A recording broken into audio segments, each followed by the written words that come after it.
Recording number 212. Bhagavatam చదువుకుంటూ ఉన్నాము. 798 పద్యం దగ్గర నుంచి చదువుకోబోతున్నాం.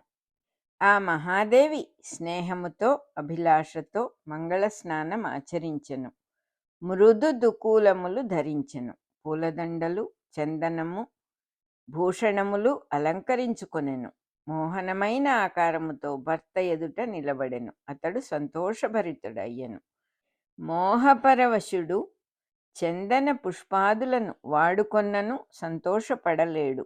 బుద్ధియోగము గలవానికి మాత్రమే ఇంద్రియ సుఖములు, స్త్రీ పురుష సంబంధము సక్రమ దాంపత్యమై నీతిమంతమై సుఖమునిచ్చును. ధర్మమునకు విరుద్ధము కాని కామము కూడా నా స్వరూపమే అని గీతలో కృష్ణుడు చెప్పెను. అభ్యంతర మందిరమున అతడామెను క్రీడా వినోదములతో గౌరవించెను. అభ్యంతర మందిరమనగా హృదయమునకు సంకేతము. అచ్చట బుద్ధియోగము అభ్యసించుట క్రీడా వినోదము వలె ఉండును. ఒకరినొకరు సరసముగా గాఢముగా కౌగలించుకొనిరి. హృదయమున జీవుడు బుద్ధితో కలియుట ఇట్లుండును. ఆలింగనము హృదయగతమే కాని భౌతికము కాదు. వ్యామోహముతో భౌతికముగా ఆలింగము కలిగినప్పుడు దేహము లడ్డము గనుక హృదయగతమైన ఆలింగనము సిద్ధింపదు. కనుకనే భౌతికమైన మానసిక స్త్రీ పురుష సంబంధమున తృప్తిపై కల అభిలాషయే గాని తృప్తి ఉండదు.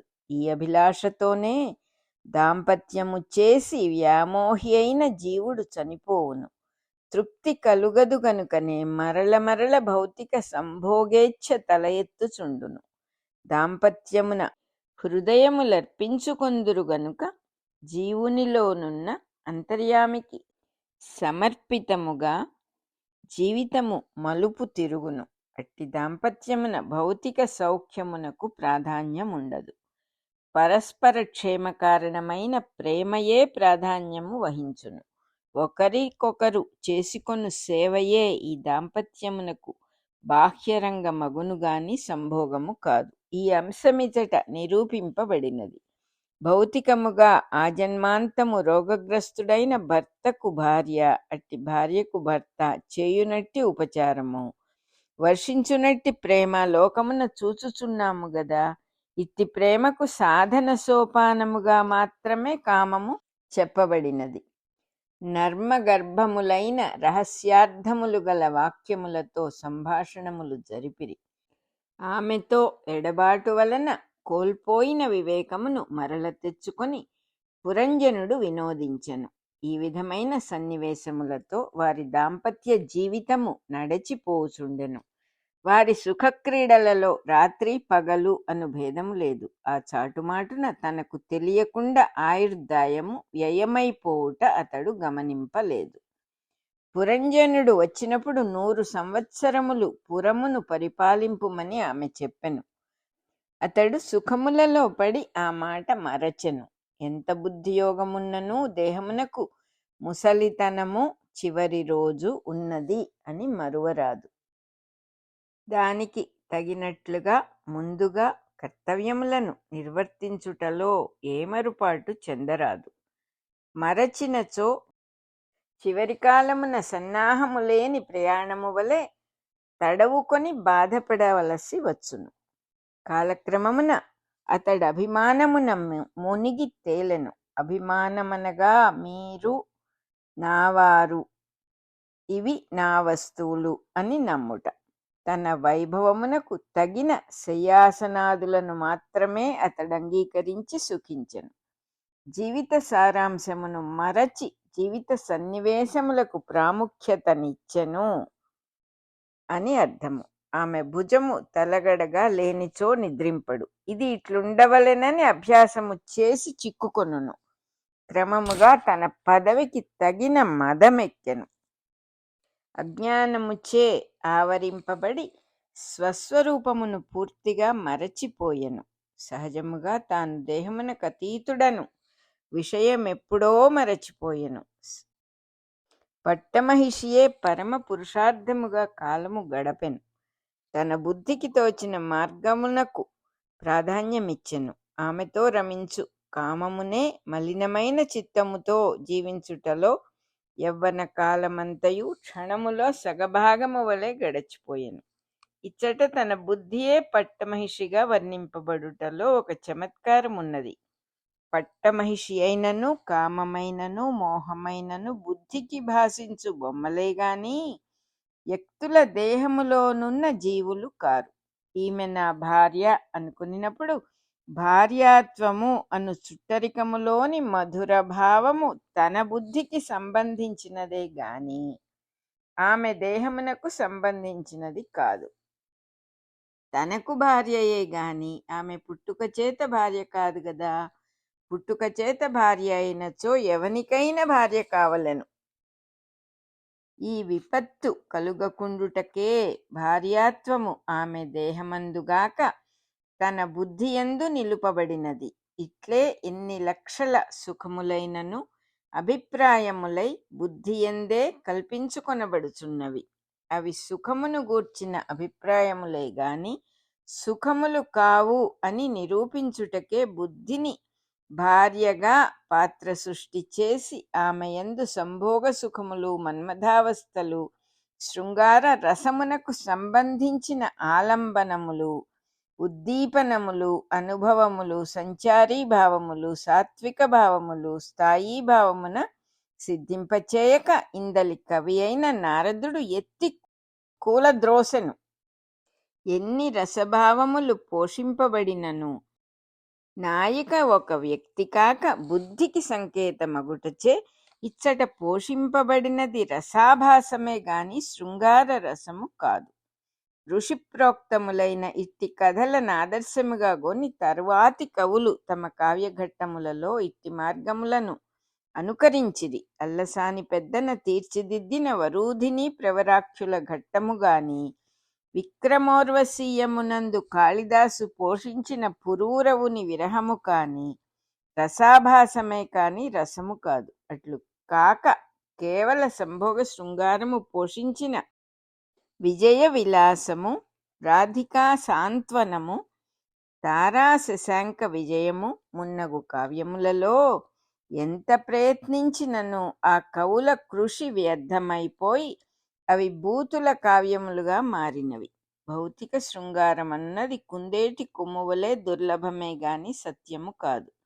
శృంగారము జీవునకు సంబంధించిన జీవేశ్వరుల దాంపత్యమే గాని భార్యాభర్తల దేహములకు నడుమ జరిగిన ఘర్షణము కాదు. దేహములు జడములు గదా. ఇంత మాత్రము గ్రహింపలేని కవులందరూ బూతు కవులుగానే మిగిలిపోయిరి.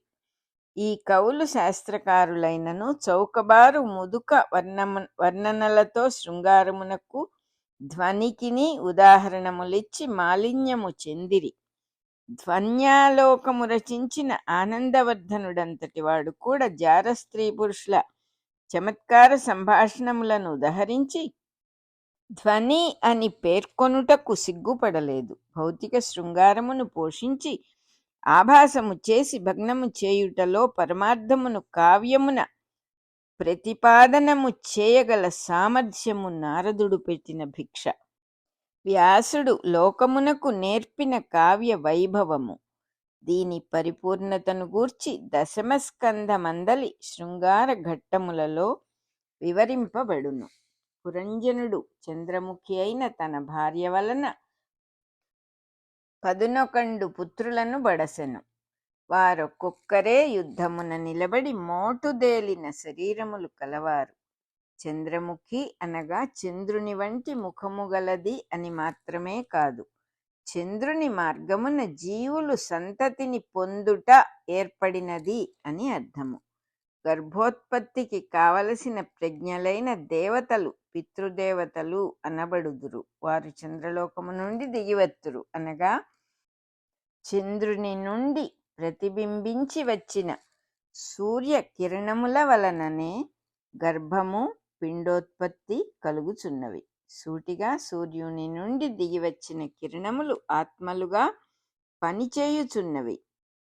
సూర్యుడే సమస్తమునకు ఆత్మ అనియు సూర్యమార్గము మోక్షగతికిని చంద్రమార్గము జీవులు దేహములలోనికి తిరిగి వచ్చుటకు మార్గములు అని వేదమంత్రములు చెప్పుచున్నవి. శుక్లగతి కృష్ణగతి అనునవి రెండును సృష్టికి శాశ్వతము. అందు మొదటి దాని వలన తిరిగి రాని మార్గము, రెండవ దాని వలన మరల మరల తిరిగి వచ్చు మార్గము జీవునిచే పొందబడుచున్నది అని భగవద్గీత చెప్పుచున్నది.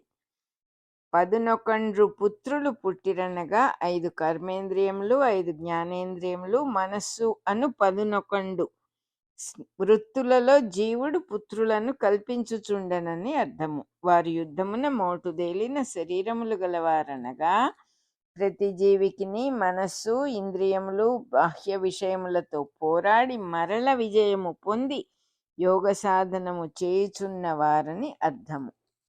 చక్కని శీలము ఔదార్య గుణము కలిగి కులమును పవిత్రము చేయు పుత్రికలను 110 మందిని కూడా పురంజనుడు పొందెను.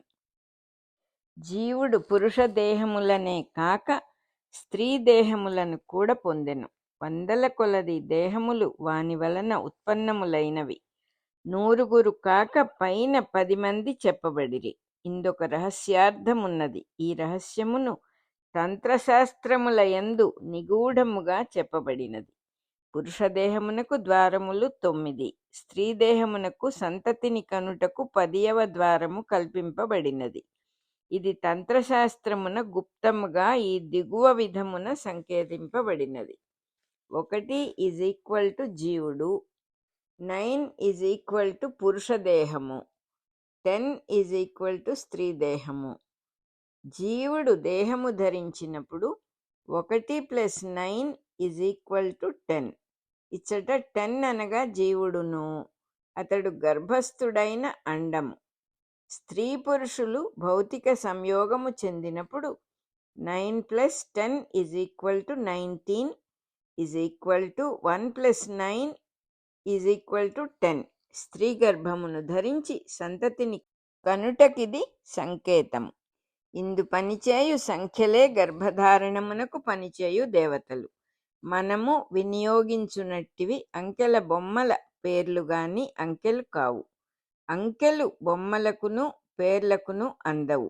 అవి ప్రకృతిలోని ప్రజ్ఞలైన దేవతలే కాని మనకందునట్టి బొమ్మలును పేర్లును కావు. కనుకనే లోక వ్యవహారమున మనమెరిగిన జీవులందరును పేర్లు ఆకారములు మాత్రమే కాని జీవులు కారు. వాని యందు అంతర్యాములై జీవులుందురు. వారు విత్తనములుగా ఉండగా వారి యందు అంతర్యాములై అంకెలుగా ఉందురు. వారే ప్రజాపతులు అనబడు దేవతలు. తంత్రగ్రంథములలోని అంకెల తత్వమునకును పురాణములలోని ప్రజాపతుల సర్గమునకును చక్కని సంబంధమును బుద్ధిమంతులు ధ్యానమున సాధింపవలనే గాని అది పుస్తకములలోనికెక్కదు. ఈ మొత్తము తత్వమును శ్రీ విద్యగా దర్శించిన ఆదిశంకరులు సౌందర్య లహరిలో ఈ విధముగా వివరించిరి. శివుడు శక్తి = 2, త్రిమూర్తులు ఈజ్ 3, వారి శక్తులు లేక భార్యలు ఈజ్ 3, పరాశక్తి ఈజ్ 1, మొత్తము 2 + 3 + 3 + 1 9.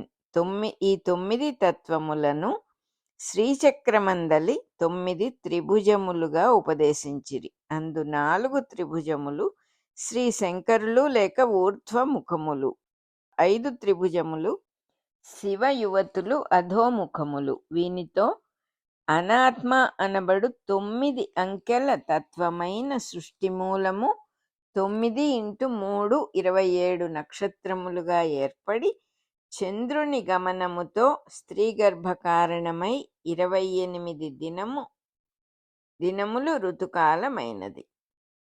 స్త్రీస్వరూపమైన మాతృదేవత 16 చంద్రకళలను స్వీకరించి జీవుల చైతన్యముగా విచ్చుకొనుచు షోడశి అనబడుచున్నది.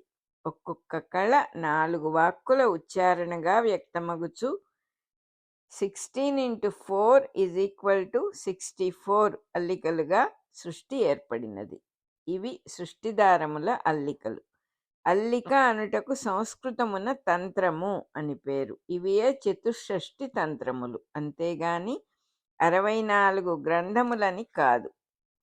ఇన్నిటి యందును అంతర్యామిగా స్వతంత్రమైన ఈ తంత్రమున్నది అని శంకరులు అమ్మవారిని స్తుతించిరి. భూమి, జలము, వాయువు, అగ్ని, ఆకాశము అనున్నవి పంచభూతములు.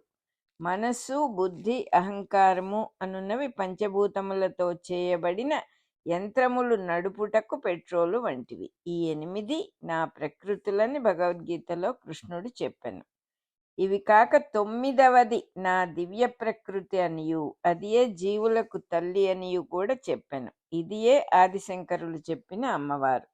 ఇన్నిటి యందు గల అంతర్యామియే అయ్యవారు లేక భగవంతుడు. కనుక అమ్మవారు, అయ్యవారు అతని అంతర్యామిత్వములోనివే. నేనే ఈ సృష్టికి తండ్రిని, తల్లిని, సృష్టికర్తను, తాతను అని గీతలో కృష్ణుడే చెప్పెను. మన రికార్డింగ్ నెంబర్ 212 అయిపోయింది. 798 పద్యం దగ్గర నుంచి 802 పద్యాల వరకు చదువుకున్నాం.